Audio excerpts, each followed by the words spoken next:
Assalamualaikum warahmatullahi wabarakatuh.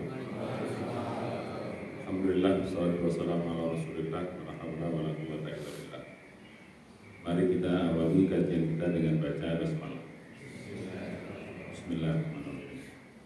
Puji syukur kita panjatkan kepada Allah yang masih terus berikan nikmat yang tak terhingga kepada kita.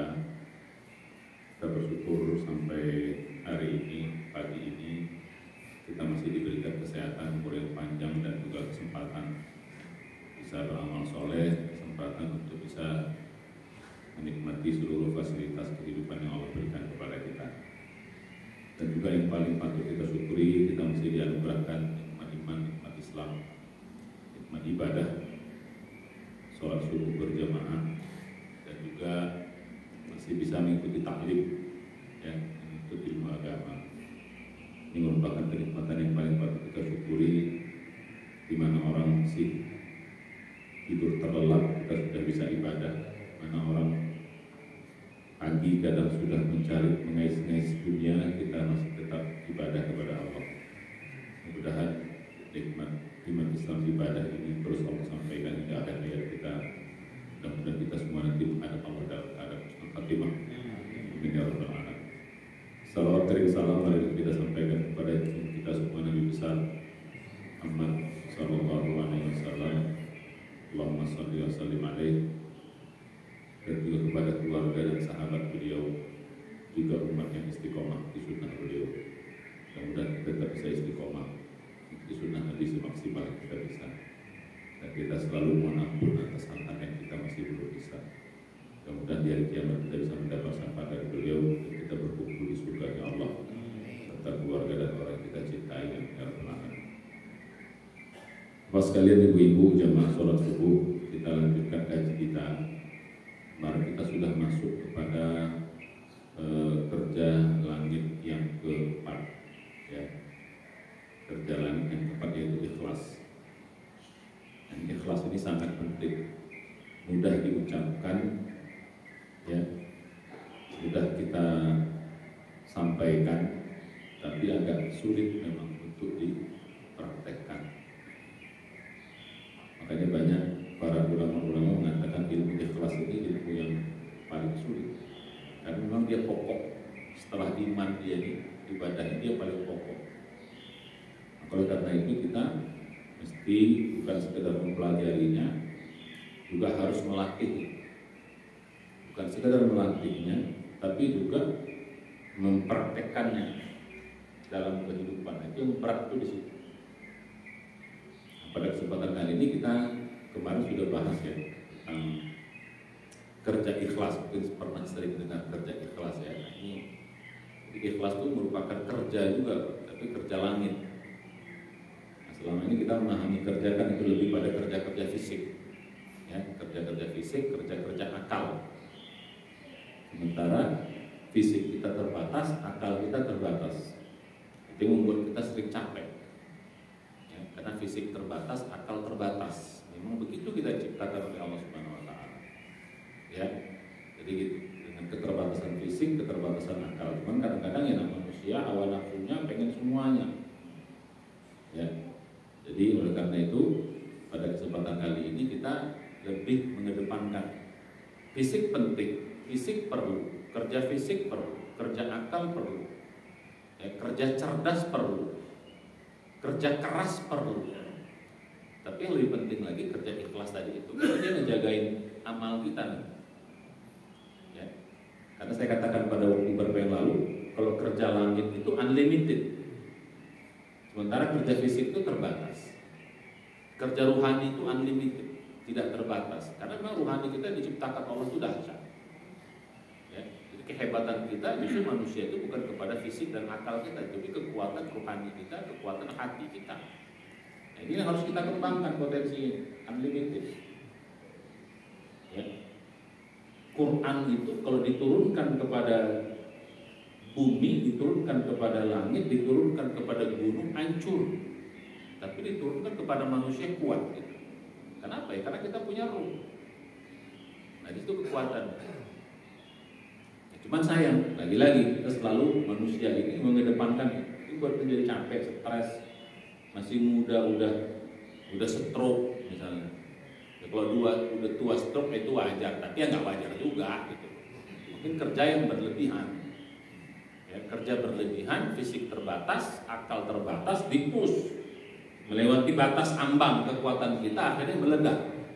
Begitu meledak itu jadi stroke. Nah,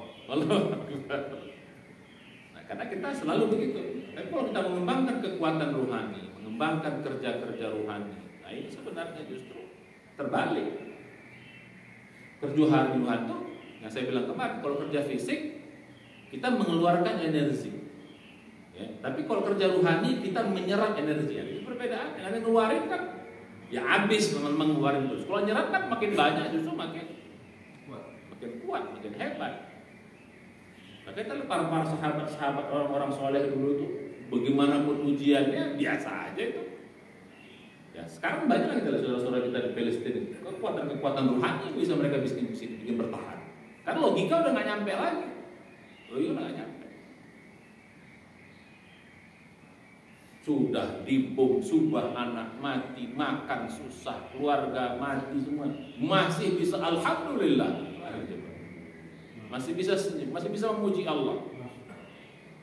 Itu kan nggak masuk akal. Akhirnya banyak orang masuk Islam sekarang kan gara-gara yang di Amerika, di apa semua masuk Islam itu kan.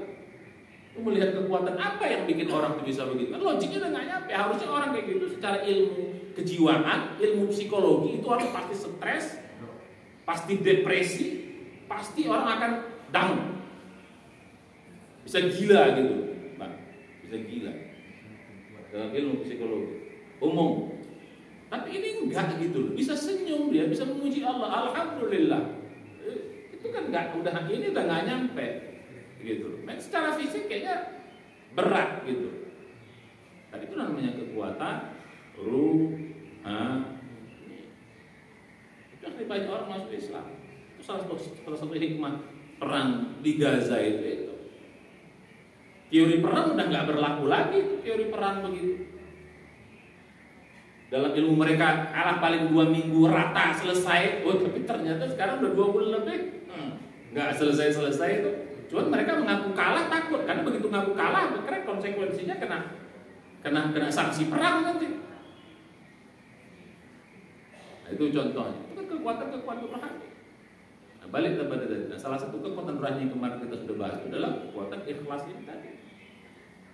Dan ini awal, ya, pangkalnya. Kalau ini udah beres, insya Allah yang lain itu akan ngikut semua nanti. Apakah yakin, prasangka baik, tawakal, sabar, syukur, cinta, itu akan kesana nanti merembet. Ini pangkalnya. Dan setan paling takut atau paling apa namanya? Paling utama itu ngantem ini dulu. Begitu ini udah bermasalah, kesana semua udah bermasalah. Kayak begitu ini udah bagus, yang lain juga akan bagus. Makanya setan itu udah bersumpah, aku akan sesatkan manusia yang tak bisa menyesatkan orang yang ikhlas. Qala fa bi'izzatika la ughwiyannahum ajma'in illa ibadaka minhul mukhlasin. Ya Allah, aku bersumpah ketika dia dikeluarkan dari surga, ya Allah, aku bersumpah fa bi'izzatika, dengan kemuliaan Engkau. Itu surat Shad 38 ayat 80-an. Aku bersumpah, la ughwiyannahum ajma'in, akan kusesatkan seluruh umat manusia, anak keturunan Adam. Illa, kecuali siapa yang enggak bisa ibadah kan, minhul mukhlasin, hamba-hamba Kau yang ikhlas. Nah, jadi itu sedikit kita pengantar yang kemarin. Nah, kemarin kita sudah bahas tentang bahwa mengapa kita sudah kemarin definisi ikhlas sudah secara umum. Kemudian mengapa harus ikhlas? Yang nggak hadir hari ini, silahkan lihat YouTube Pak Edi yang nggak hadir minggu kemarin dan minggu-minggu sebelumnya, silahkan itu. Udah ada, alhamdulillah, ada teknologi. Ya. Cuman saya lihat penontonnya itu nggak banyak gitu, paling cuma 12-13, berarti banyak yang kita review. Ya, jadi gitu. Padahal jumlah yang apa namanya, jumlah jamaah kan banyak, yang hadir kan juga nggak banyak. Tapi tidak review lagi. Ya itulah kita. Nah, jadi begitu. Ya. Jadi sudah kita bahas tentang mengapa kita harus ikhlas. Ya, kemarin sedikit mengulang mengapa harus ikhlas. Kemarin yang pertama ya karena dengan ikhlas, ikhlas itu sesuai dengan tujuan kita, karena kita ingin mencari ridho Allah, ingin mendapat rahmat Allah, ingin mendapat sayang Allah. Maka kalau kita ikhlas, ya kita dapat apa yang kita tujukan. Begitulah Allah. Ya karena kau beribadah mencari ridhoku, ya kau dapat ridhoku. Kau mencari rahmatku, ya kau dapat rahmatku. Kau mencari sayangku, ya ku kasih gitu. Tapi kalau nggak ikhlas, ya nggak dapat. Kan Allah fair, kan adil. Kau untuk ini, ya kau dapat itu. Makanya kalau ada orang untuk dunia, ya kau dapat dunia juga. Ikhlas. Jangan kau harap surga, jangan kau harap rahmatku, jangan kau harap ridhoku. Karena kau untuk dunia, ya sudah untuk kamu. Begitu. Maka dulu di harta dunia nuktihi minha. Siapa yang mau cari dunia dalam amalnya, nuktihi minha, kayak kami kasih. Di ayat lain mengatakan mereka tidak dikurangi sedikit pun. Ada dikurangi dapat.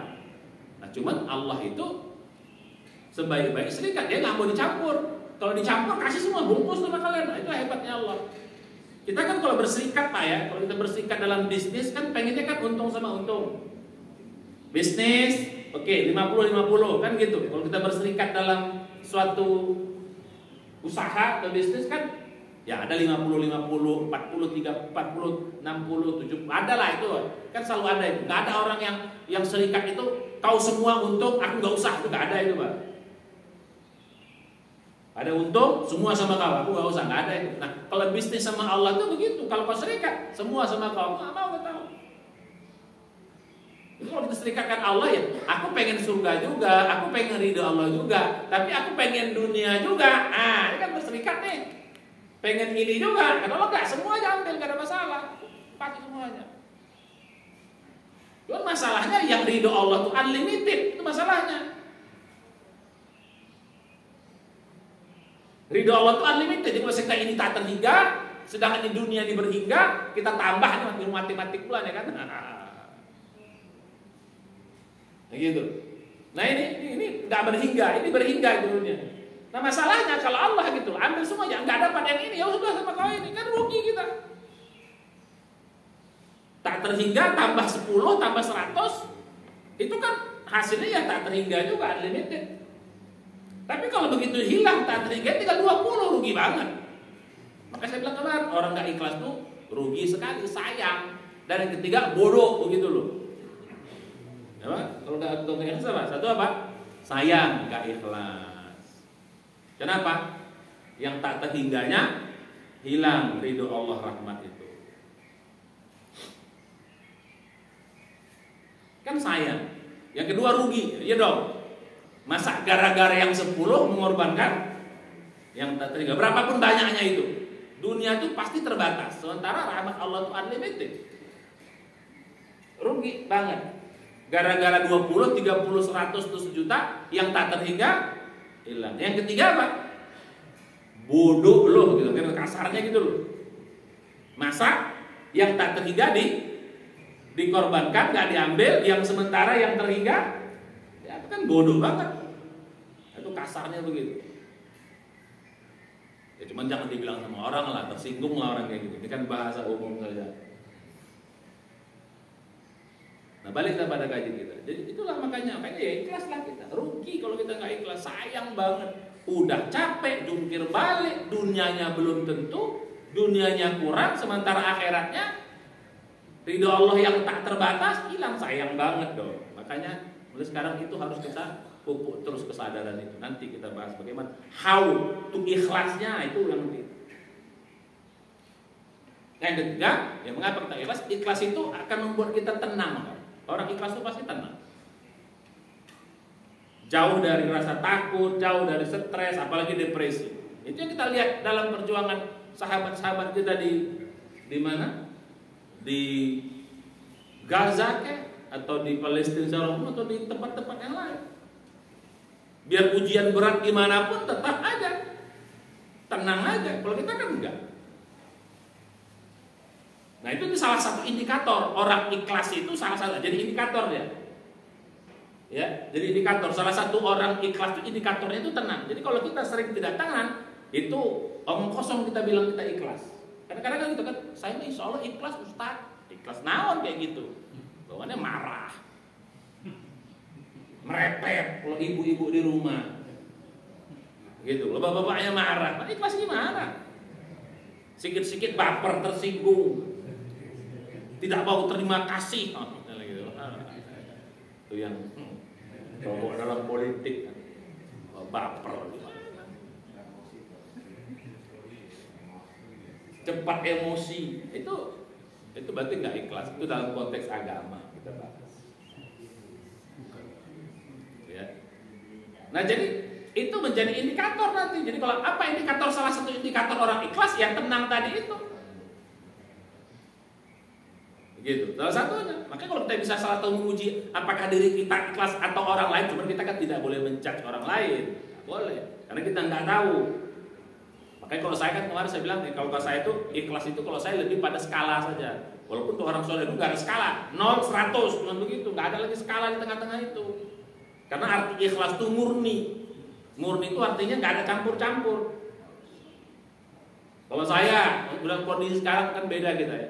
Iman orang dulu dengan iman sekarang oke lah. Kalau saya pakai skala ya, skala 10, 20, 30, 40, 50, 70, 90, ya baru 100 lah. Ya, kan beda Pak ya. Ilmu orang dulu sama orang sekarang. Orang dulu itu ketemu nabi, ketemu sahabat, ketemu tabiin. Kalau kita kan ketemu siapa? Ketemu Ustaz Sambu.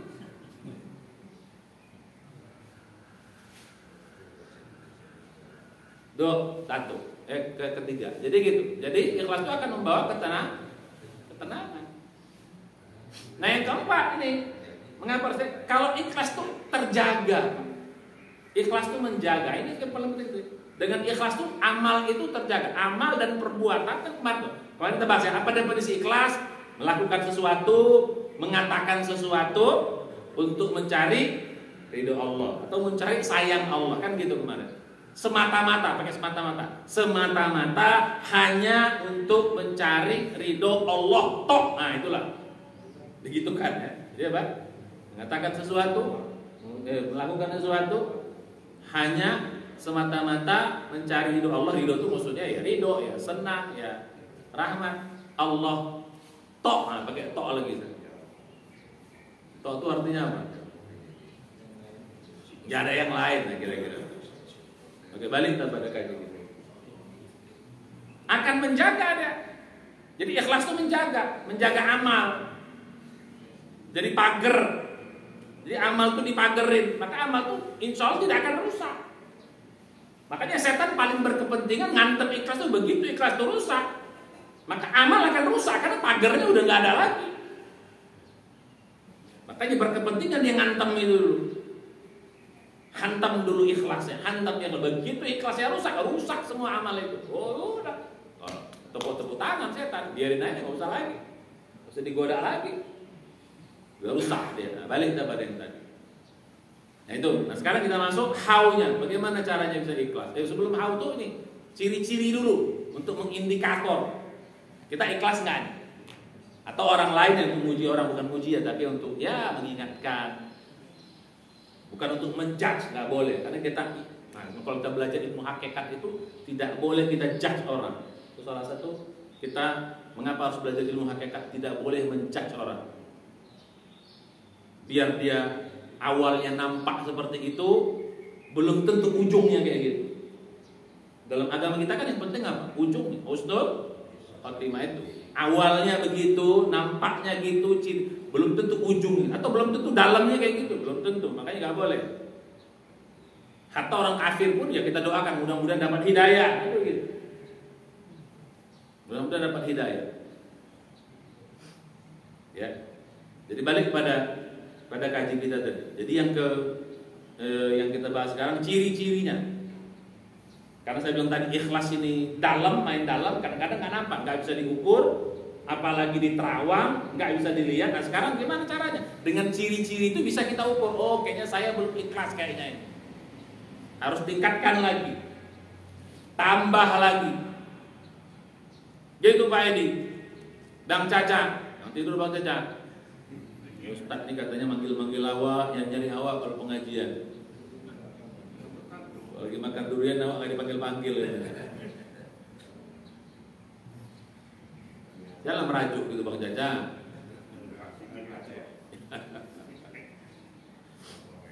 Nah, ciri-cirinya, ada minimal ada 4 ciri-ciri orang ikhlas itu ada 4 nih. Ciri-ciri luar ya. Dalam saya bilang lagi nggak bisa kita menduga yang di dalam, karena itu gaib, yang tahu hanya Allah. Kita hanya bisa menduga luarnya saja. Dari efek luar, dari gambaran refleksi, oh kita tahu dalamnya. Ya, kalau secara sains ya bisa dibuktikan kok dalam konteks yang bersifat materi. Ya, kalau sekarang kan orang-orang sakit kan, kalau dokter itu kan secara umum kan lihat orang sakit, oh dia kayak gini kan, oh yang sakitnya sakit. Tapi kan dalamnya kalau mau tahu kan harus pakai apa? Pakai lab kan, baru tahu. Kalau lab ikhlas kan nggak ada. Masuk di scanning tiba-tiba ikhlas Anda 20% kan nggak ada. Kalau ada alat yang mendeteksi ikhlas itu cakep juga itu. Balik kita pada yang tadi. Nah yang pertama saya katakan, ciri orang ikhlas itu ya dipuji tidak dipuji. Nah di situ paling ya, ditengok tidak ditengok perbuatannya atau ucapannya, ya tetap tidak berubah perbuatan itu dalam konteks baik naiknya maupun turunnya. Kalau istilah orang sekarang, dipuji tidak terbang, dikritik dihina tidak tumbang, istilahnya begitu. Ikhlas itu begitu, dijaganya kita. Nah kenapa? Saya bilang kebanyakan kita, amal kita ini kebanyakan amal kita ini banyak termasuk ucapan kita, banyak tergantung kepada respon dari luar. Selalu kita begitu, tergantung respon. Kalau respon orang kayak gini, maka aku akan kayak gini. Kan selalu kita begitu.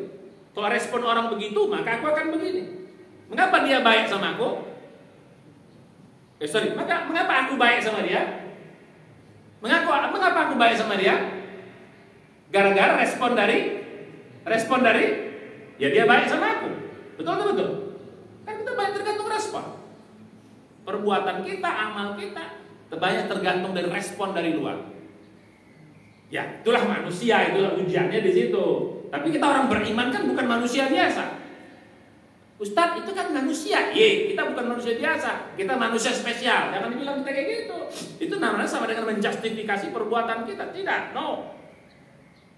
Kalau kau manusia biasa, ya kau akan innal insana lafi khusrin. Manusia biasa itu pasti rugi. Kita nggak mau.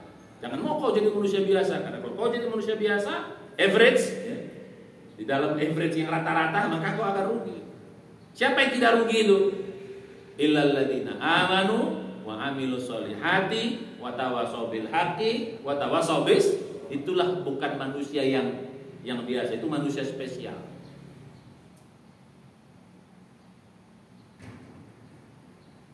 Apalagi ya, laqad khalaq insana fi ahsani tsumma radadnahu asfala safilin. Kalau kau manusia biasa, kau akan masuk ke tempat yang hina. Tsumma radadnahu asfala safilin. Itu manusia biasa. Illa, kita enggak itu. Siapa illanya? Amanu wa amilus solihati falahum ajrun ghairu mamnun. Nah, kita manusia spesial, jangan kan Ustaz kan manusiawi. Kita bukan manusia biasa, kita manusia spesial, manusia khusus. Ya, dalam konteks-konteks tertentu harus dong. Ustaz kenapa makan? Ya kan kita manusia, jelas dong makan, minum, bismillah. Haus nih. Dalam konteks ini kita manusia. Nabi pun gitu Pak, dalam konteks umumnya manusia, beliau manusia. Tapi dalam konteks khusus dia bukan manusia biasa. Makanya Rasulullah itu Pak, dalam Al-Quran tidak pernah disebut dengan al-insan. Ya, selalu disebut dengan bashar. Karena manusia dalam konteks al-insan itu banyak konteks negatifnya. Dari sisi kejiwaan. Rasulullah itu, para Rasulullah sudah bilang bashar. Qul innama ana basyarun. Lalu begitu. Katakan aku ini bashar, bukan insan. Karena kalau tadi bilang qul innama ana insan, berarti kau seperti manusia biasa nanti.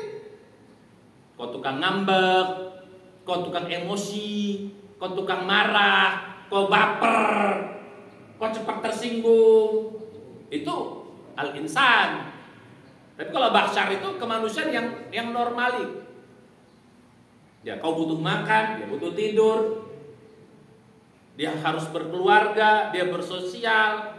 Nah, itu tuh manusia normalnya dalam konteks fisiknya, bashar namanya. Bashar itu beda apa? Beda insan, beda bashar. Gitu. Ya, jadi bashar itu lebih kepada sifat-sifat kemanusiaan yang bersifat fisik. Tapi kalau yang bersifat kejiwaan itu disebut insan. Kan dia jadi lemah. Makanya kata-kata insan dalam Al-Quran itu selalu konotasinya negatif. Karena al-insan itu berasal dari kata nisyan. Nisyan itu artinya apa? Lupa. Nasya, yansa, nisyan, lupa. Balik kepada gaji. Nah, jadi dipuji tidak terbang, dikritik, dihina tidak tumbang. Tidak ada, bahasa kita nggak pengaruh, respon luar tuh nggak pengaruh atau kecil pengaruhnya terhadap kita kan begitu. Kalau lagi berbuat sesuatu dipuji orang, naik. Harusnya sedekahnya cuma 100.000, gara-gara dipuji jadi 1 juta gitu. Atau sebaliknya, gara-gara mau nyumbang, gara-gara dihina jadi nggak jadi. Ini berarti nggak ikhlas. Ya walaupun saya bilang tadi tidak boleh menjudge, dalamnya hanya Allah yang tahu, ini hanya indikator luarnya. Satu, jadi apa tadi? Dipuji, tidak dipuji, ditengok, jadi gitu. Mau orang rame, mau orang sendiri, amalnya tetap begitu. Mau dipuji orang, mau dihina orang, amalnya tetap begitu. Ibu-ibu misalnya dalam konteks ibadah itu agak memang mudah Pak. Ya walaupun mudah tapi dalam konteks dunia kan susah itu nanti. Makanya dalam konteks ikhlas dalam konteks dunia itu susah. Makin berat dunianya makin susah ikhlasnya.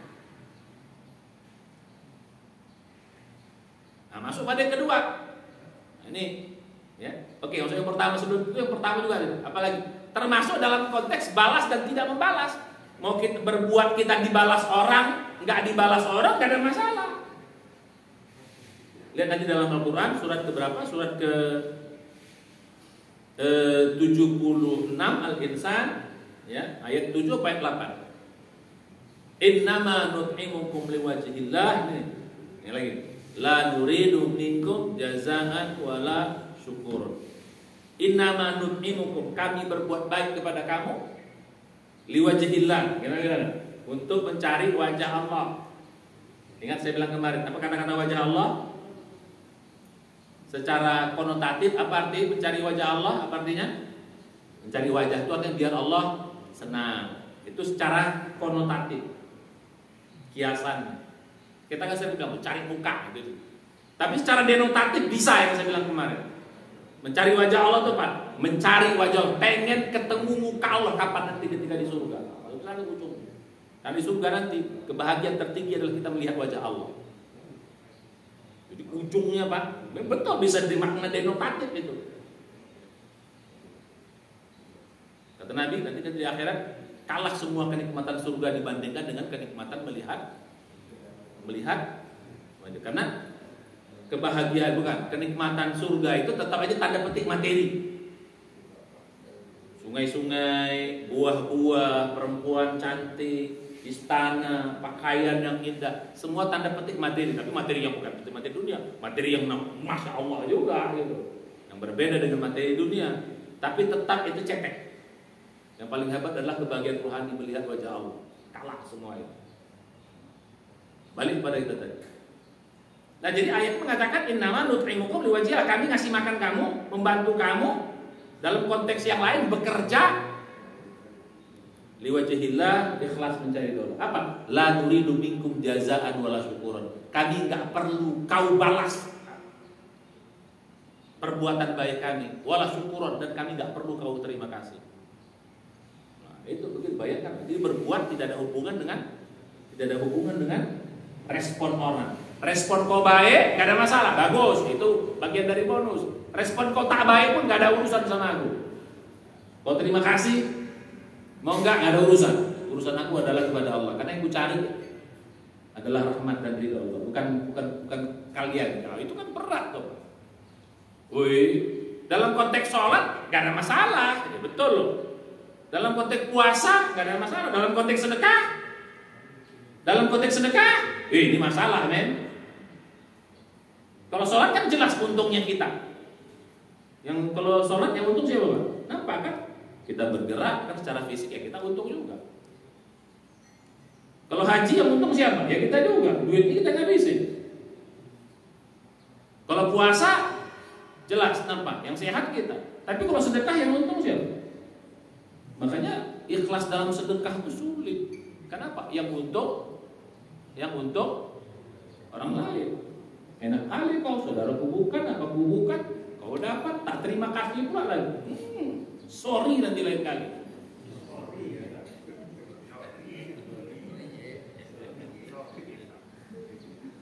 Kan begitu, banyak orang gitu kan. Udah jangan dibantu lagi tuh, orangnya nggak tahu terima kasih. Sering kita begitu. Itu tidak terima kasih aja kita tersinggung. Apalagi, nah kan nilai terima kasih itu berapa sih Pak? Anggaplah X gitu. Hanya gara-gara itu kita tak terbatas yang Allah siapkan untuk hilang kan? Apa tadi? Sayang, rugi dan kalau yang dia apa tuh goblok katanya gitu. Alhamdulillah. Balik kita pada yang tadi. Nah jadi yang kedua itu begitu. Yang pertama. Jadi dipuji, dibalas, diterima kasihin ataupun tidak, amal tetap tidak berubah. Dalam konteks naik turun, nggak ngaruh. Nah yang kedua, orang ikhlas itu, nah ini yang berat tuh di sini Pak. Ada tidak ada nilai dunianya, tetap dia mengerjakannya. Nilai dunianya. Kita bicara dunia.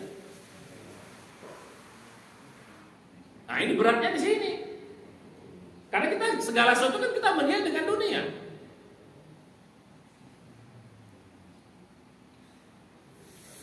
Kita dagang mau apa? Mana untung?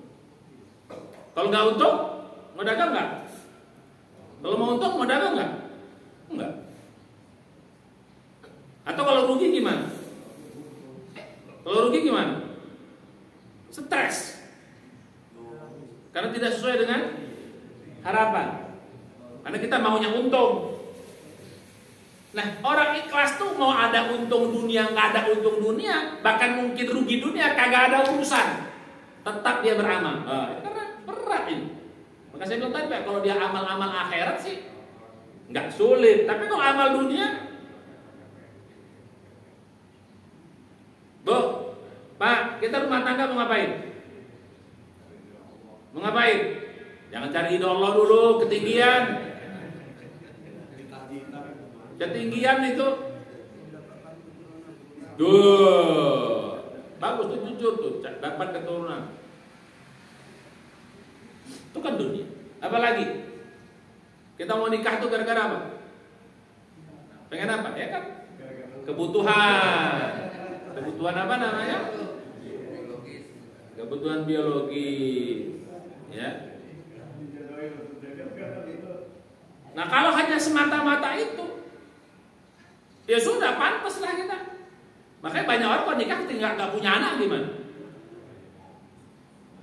Resahlah, sedihlah, nggak ada keturunan. Ya itu normali manusia begitu. Cuma kan saya bilang tadi orang beriman ini bukan manusia normal, juga bukan manusia abnormal juga ya. Jadi manusia yang luar biasa, ya extraordinary, istilahnya begitu. Jangan normal abnormal ya. Ordinary dengan extraordinary. Manusia biasa dan manusia luar biasa. Nikah. Pengen apa tadi? Ya pengen kebutuhan. Nah begitu kebutuhan itu tidak terpenuhi, gimana? Apa yang terjadi? Bisa marah. Atau maaf, ketika udah tua kan, istri makin peot, kita masih, atau sebaliknya lah, gitu. Suami peot, istri masih seger. Repot ini. Bisa cari apa? Cari yang lainnya, kalau pun halal sih masih oke juga lah, tanda petik gitu loh. Kalau berani.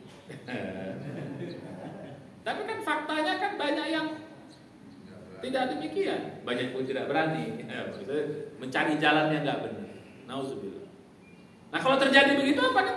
Istri ngambek, marahlah, apalah.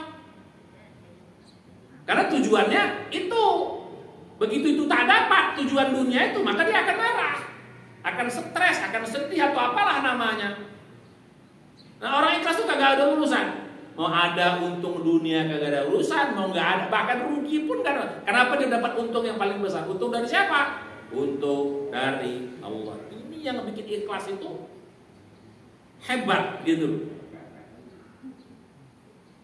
Bang, abang mau kawin lagi, itu urusan abang sama Allah. Ada urusan sama Allah. Kau tetap suamiku, aku tetap sama kau. Tetap ku servis dengan baik. Gak ada urusan dengan perbuatanmu di luar. Cakep kayaknya. Cak gitu kalau punya istri.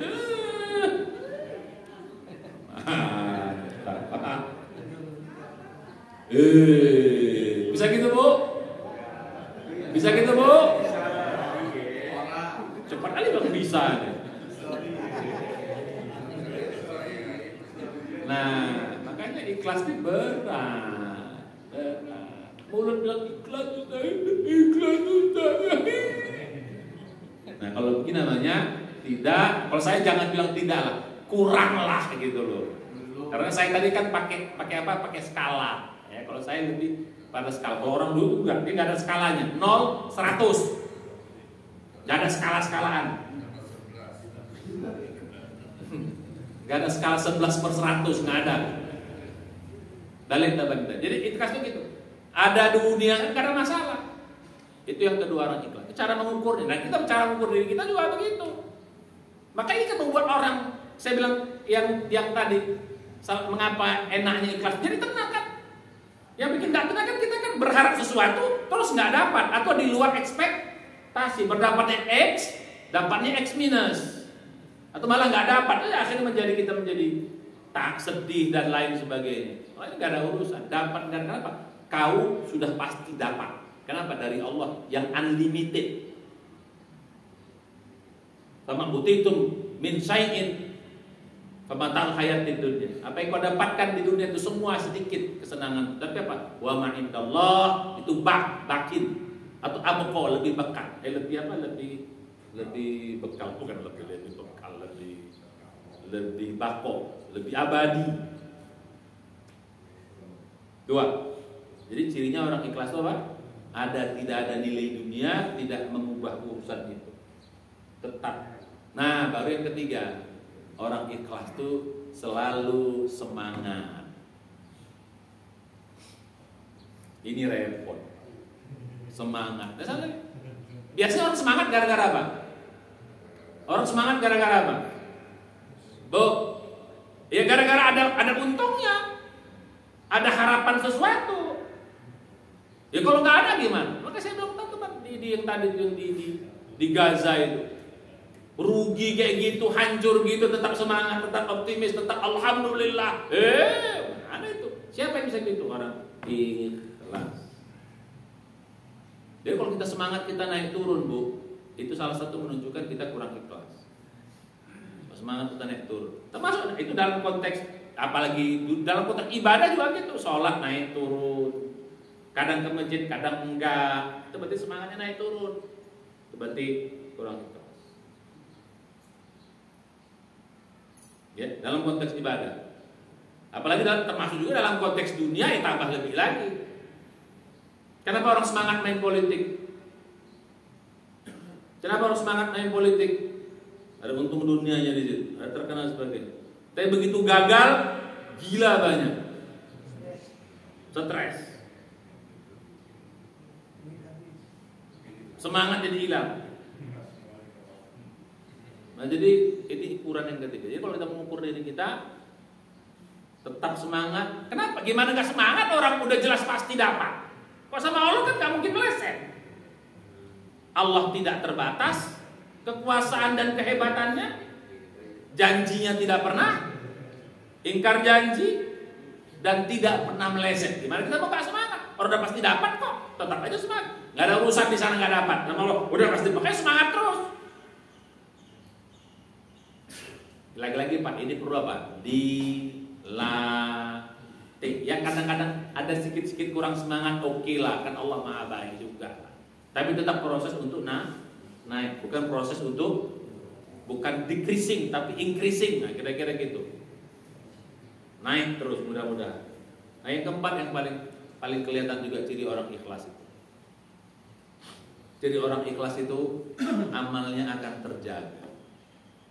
Nggak mungkin orang ikhlas itu bikin yang haram, Pak. Nggak mungkin. Terjaga amalnya. Saya mah ikhlas Ustaz bisnis tapi bawaannya riba. Bawaannya tadi hal-hal yang dilarang, nggak mungkin. Bagaimana mungkin kita mengatakan itu ikhlas perbuatan untuk cari ridho Allah, sementara yang dilakukan perbuatan yang Allah nggak ridho, nggak mungkin. Nyopet ikhlas gitu nggak mungkin. Kedukun ikhlas itu nggak mungkin. Dan parahnya berzina ikhlas. Nauzubillah. Nah kalau konsep kita ikhlas itu sukarela, ya beda dong. Ada zina yang ikhlas dong, kan sukarela, suko sama suko. Habis ikhlas itu bukan definisinya sukarela, enggak. Orang kafir bisa ikhlas kok definisinya sukarela. Betul. Makanya saya bilang dari awal kemarin, konsep ikhlas hanya ada dalam Islam. Nggak ada dalam agama lain konsep ikhlas. Hanya ada bagi orang yang namanya apa? Mencari ridho Allah. Bagaimana mencari ridho Allah? Sama Allah orang tidak percaya. Mungkin nggak mencari ridho Allah, dia sama Allah jadi nggak percaya. Gimana cari ridho Allah? Malah dia nggak percaya kok. Gimana dia mencari ridho Allah? Coba. Kalaupun dia berbuat itu sukarela, ya betul. Nggak tahu kita sebabnya apa. Apakah Bunda Teresa kah namanya? Ataukah Gandhi lah istilah-istilah orang itu? Ataukah siapalah yang digambarkan orang nampak-nampak tanda petik katanya ikhlas itu? Enggak. Maka definisi ikhlas mengatakan sesuatu, berbuat sesuatu untuk mencari ridho Allah semata.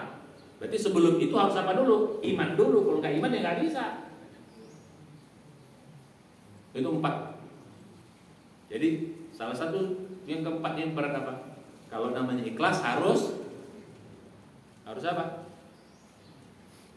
Ikut aturan Allah. Kalau enggak itu nggak ikhlas. Mau bisnis kek, mau politik kek, ini berat. Ini agak keras sedikit, Pak. Nah, kalau Anda berpolitik partainya sekuler, nggak bisa Anda bilang Anda ikhlas.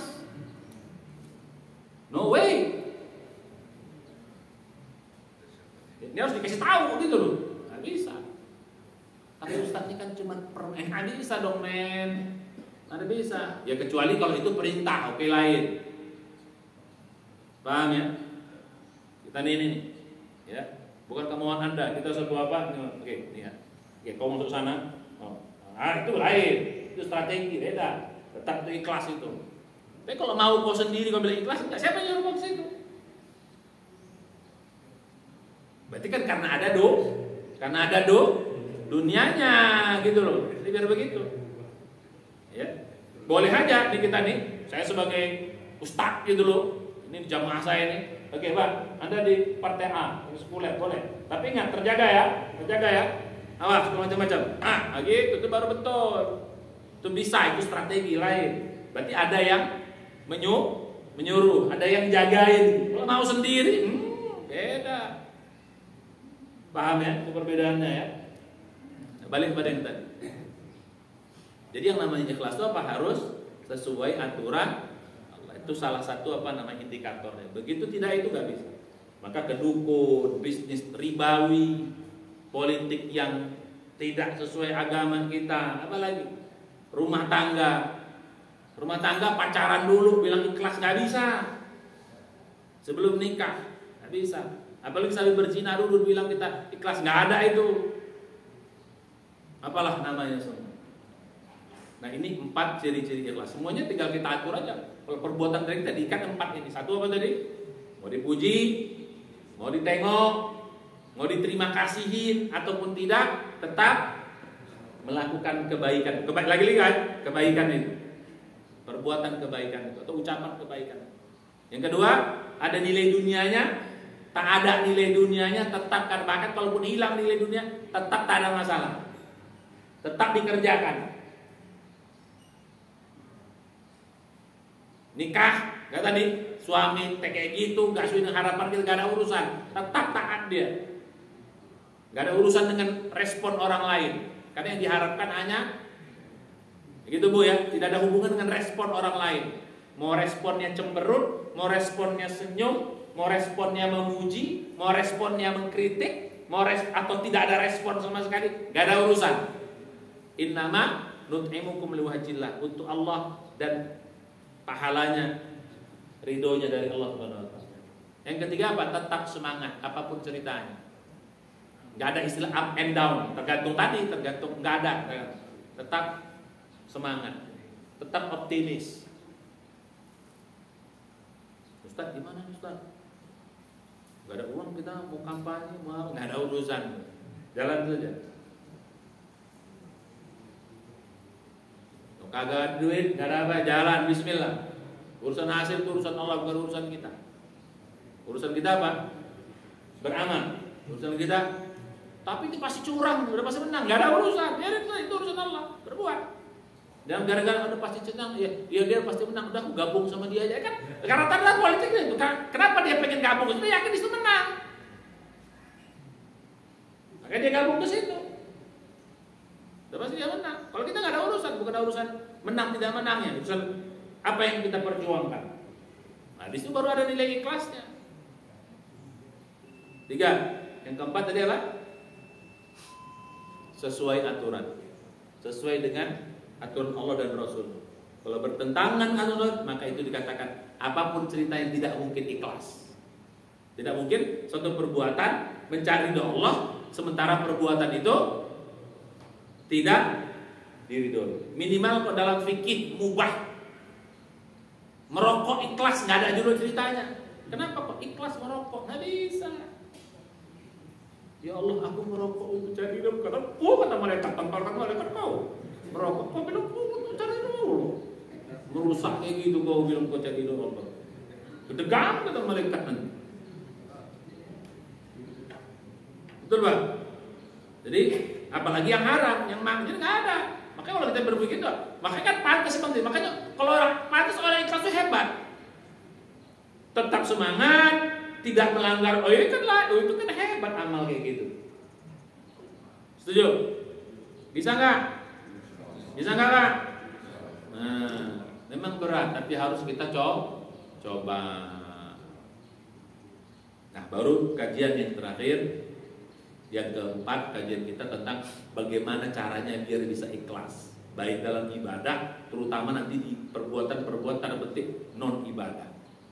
Dalam sholat insya Allah kita latih inna sholati. Dalam ibadah yang lain, puasa dan seterusnya, wa nusuki. Yang berat itu nanti ada ikhlas wa mahyaya. Yang tambah paling berat ini ikhlas wa mamati, itu paling susah. Mana ada orang ikhlas? Ada nggak kita di sini matinya ikhlas? Rata-rata kita mati ini gak ikhlas Pak, udah terpaksa mati. Udah kadung malaikat datang, apa boleh buat? Ya kecuali orang yang di medan perang, betul-betul jihad. Oh itu memang mereka cari mati, mereka kepengen mereka. Nah, itu lain, itu betul-betul ikhlas, matinya ikhlas. Kalau kita kan mati terpaksa. Udah sakit sekian lama, udah gak ada harapan, ya udahlah mati aja gak apa-apa lah. Coba lagi sehat-sehat ini pengen mati gak? Coba saya tanya. Lagi sehat-sehat gini pengen mati nggak? Nah ada.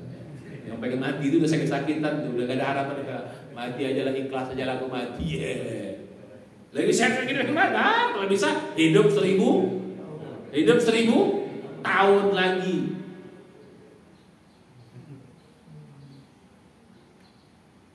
Betul tuh betul. Sekarang saya mau tanya Pak, kalau kita punya uang 100 miliar, pengen mau punya 100 miliar, pengen gak kita mati besok? Mau gak kita mati? Atau terbayang gak kita mati besok? Terbayang apa? Hidup 1000 tahun lagi.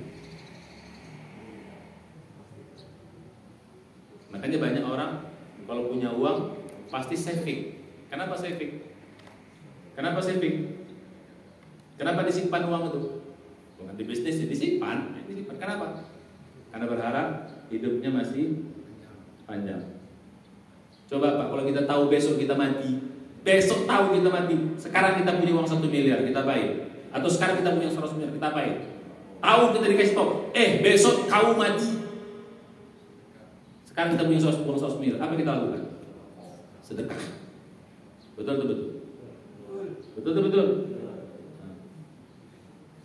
Jadi orang yang suka saving itu, berarti nggak takut dia mati, tapi dia nggak berharap besok mati. Tapi oke lah, itu kajian sudah tingkat tinggi. Kembali pada kajian. Ya, jadi mulai sekarang mari kita latih. Ya, ikhlas dalam perbuatan. Ini butuh apa tadi? Pertama tahu ilmunya, kedua apa? Dilatih. Yang ketiga dibiasakan. Sampai yang paling hebat nanti yang keempat jadi karakter. Ya apa tadi? Sekarang kita belajar, dipahami. Kedua, mesti dilatih. Kalau nggak nggak bisa. Yang ketiga mesti jadi kebiasaan. Yang terakhir yang keempat jadi karakter. Kalau udah jadi karakter tuh, maka dalam Al-Quran kalau sudah menjadi karakter namanya mukhlas. Lain Pak. Ya. Kalau sudah menjadi karakter namanya apa? Mukhlas. Kalau belum namanya mukhlis. Nah ini mukhlis nih. Pak mukhlis. Pak mukhlis. Ini orang yang ikhlas. Ikhlasnya baru dalam proses terus gitu sampai pada. Tapi kalau mukhlas itu sudah menjadi karakter. Makanya setan itu takut sama siapa? Orang yang mukhlas tadi itu. Makanya bunyi ayatnya apa? Illa ibadaka minhul mukhlasin, bukan mukhlisin. Tapi kalau wama umiru illa liya'budullah mukhlisin lahuddin. Beda. Jadi beda mukhlis, beda mukhlas. Kalau mukhlas itu level paling tinggi. Sudah apa? Menjadi apa? Menjadi karakter. Langsung begitu. Kalau kita ya mukhlis saja. Alhamdulillah nama beliau Pak Mukhlis, bagus proses. Amin ya Rabbal. Kira demikian, insya Allah pada pertemuan berikutnya kita bagaimana caranya. Nah, ini yang berat tuh, bagaimana caranya? Ini perlu pelan-pelan. Pertama nanti ditanam, kedua nanti selalu dalam kondisi sadar, itu yang berat. Ya, selalu ditanam, jarang kita nanam. Pengennya mau metik nggak bisa, nanam dulu. Setelah ditanam nanti selalu dalam kondisi sadar. Orang ikhlas tuh sadar terus Pak. Yang berat itu kan kita bikin sadar terus itu berat, itu sadar terus itu berat. Ya, jadi gitu. Baru saya bilang kemarin, begitu sadar nanti dia paling hebat tuh kalau dia udah jadi power. Jadi power baru dahsyat. Namanya apa? The power of ikhlas. Itu ada istilah sendiri. Sekarang demikian, insya Allah kita lanjutkan pada pertemuan yang akan datang. Mudah-mudahan bermanfaat. Wallahu a'lam bishawab. Sudah waktu masuk duha. Ya, doa untuk majelis, manfaat kita, dan kita. Astagfirullah. Assalamualaikum warahmatullahi wabarakatuh.